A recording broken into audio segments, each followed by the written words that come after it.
Name's Rutwich. I work at Intel. Been working over there for the past year and a half. Been coding for quite some time now. I started coding in high school, maybe. Yeah, I started coding since high school. So Okay. yeah. And what were some of the questions you got, and what were the tips that you gave to students? Right. So most of the questions, so the main question that I got was, why is my program crashing? Why is it not building? So the main thing that I observed was spelling errors and basically syntax errors over there. Make sure that there's like teeny tiny bits like spaces and exclamation marks and stuff, which basically help you build your program. So that is the main question that I got over there. Okay, great. Any other tips on coding in general that you'd give people, things to watch out for? Just be current with the technology and what the needs are for the current technology, and just keep on honing your coding skills, and just keep on learning new coding languages and stuff which are current. Okay. So, yeah. Okay, great. Thanks. So Nick, could you just say your name, where you're from, sort of how long you've been in this? Sure. Nicholas Mullen. I work for Intel as well. I've been coding since first year of college. Originally from Tucson, Arizona. What was the other question? Why are you in coding, and Why am I in coding? Why am I in coding? It's enjoyable. It's the problem solving, the curiosity. You know, it's the bug hunting. It's a different problem every day. It's a very wide range of things that I get to work on because of it. I mean, computer science is freedom in the sense that you can do whatever you want with it, and it allows you to do. I mean, as they were talking in the presentation, whatever you want. We have a saying in software is, when it comes to software, you can do anything, right? If hardware's broken, you can fix it in software most of the time. Most of the time. Which follows the other problem is it's not mine, it's hardware. But what were some of the questions that you got, and what was your advice or tips or answers? so a couple of questions I had were actually how to program Minecraft mods, and where to go to find more information about these things, especially programming C or programming in Java, which was apparently what they program Minecraft mods in. And my answers to them was, like most things, you have to go do your research. I didn't have a specific site to go to. It's a lot of, go to your web browser and search and look. But I did point them to a bunch of online universities, universities that put a lot of their coursework online for free, especially for intro to computer science. Stanford, MIT, a lot of the state universities, they push all this stuff online for incoming students even, because they want their incoming freshmen to know this before they get there.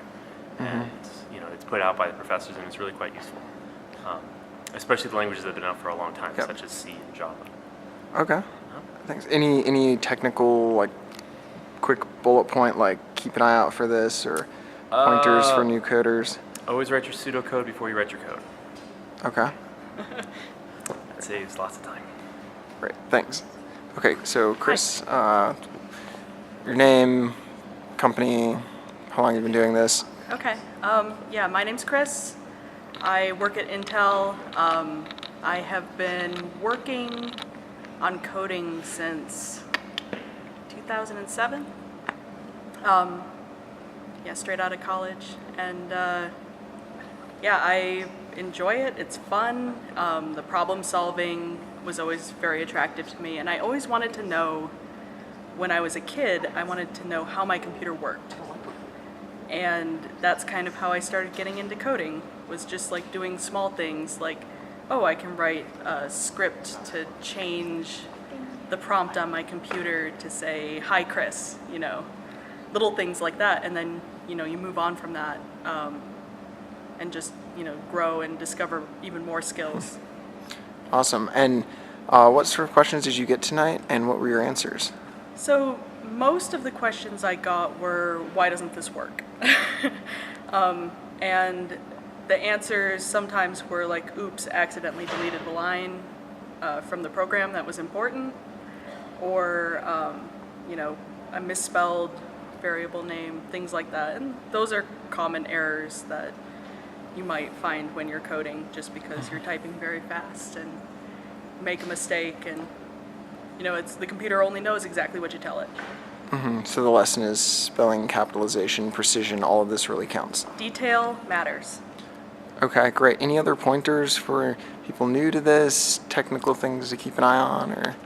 I would say, start with tutorials. Like, it's kind of old-fashioned at this point, but get a book.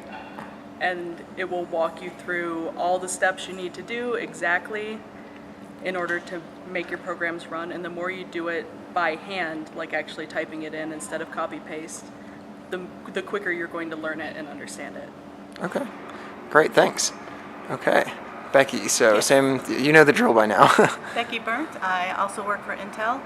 I've been coding, I have to admit, for over 25 years now.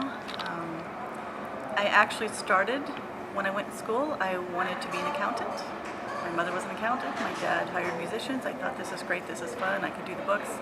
But I did not like my accounting classes. I happened to have taken a Fortran class back then, and I was hooked. So that was it for me.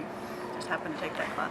Awesome. And what sort of questions did you get, and what were your answers to them? I was in a different group. I was in the Agent Cubes group, and they were working on a Frogger app, and these were for beginners who have never coded before.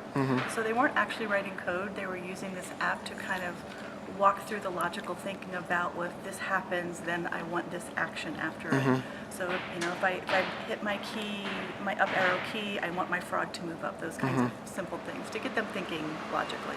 Okay. So questions were usually around something isn't working quite right. I'm hitting my arrow and it's going a different way. And again, that's in the details. Make sure you're looking at the instructions. They had a pretty clear step-by-step. So if you pay attention to the steps and you understand kind of what you're doing, then it all makes sense. Another one was my trucks were piling up at the end of the bridge, and my whole app was full of trucks, and there's no place for my frog to go around all these trucks. And that was usually just, they skipped a step to erase, make the truck go into the tunnel at the end. So it's just make sure you have all the steps covered and make sure you're paying attention to the details. So it sounds like at the heart of teaching early computer science is you have to focus on the logic and the fact that the computer is going to do whatever you tell it, right? The computer will do exactly what you tell it to do, whether you meant to tell it to do that or not, yes. Okay, great. Any other pointers that you'd like to add? Have fun.